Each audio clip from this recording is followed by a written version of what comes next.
How does climate change affect food supply, and how will this affect us? This is Fred. He is enjoying his lunch while watching the news, where he hears a lot about the effects of climate change. He likes the idea of the summertime being 2 degrees hotter, but is worried about how climate change will affect his lunch. The bread and vegetables Fred eats are threatened because climate change comes with an increase in both drought and heavy rain. These changes are both very damaging for all crops. Not only do crops need to deal with increased stress from drought and flooding, they also become more vulnerable to pest species.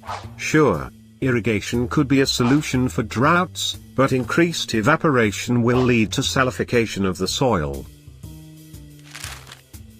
But what about the rest of Fred's sandwich? The cattle that provides the meat will also suffer from drought and flooding.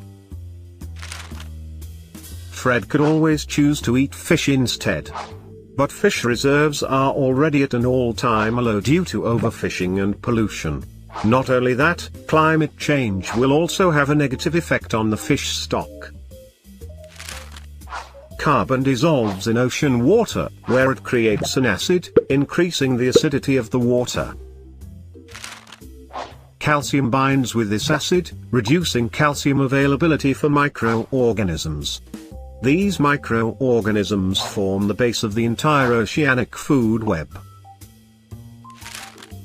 So if they are having difficulties, so is everything else, including Fred's fish lunch. Not only that, climate change will increase the sea temperature, and this is already leading to coral bleaching, and thus coral death. These corals are the place where many baby fish have the opportunity to grow up in safety. Without safe childhoods, many fish won't grow up at all.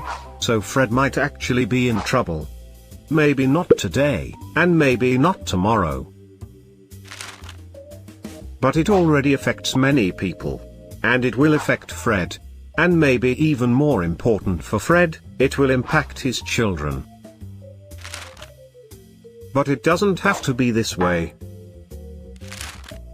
By decreasing carbon emissions right now, many of the bad consequences that will hurt Fred and his children can be avoided. And everyone can help. Everyone can make a difference. By eating less meat, by reducing your own energy consumption, by taking the bus or bike instead of the car. By supporting your government in taking the right actions. By demanding that they meet the goals set by them in reducing their carbon footprint.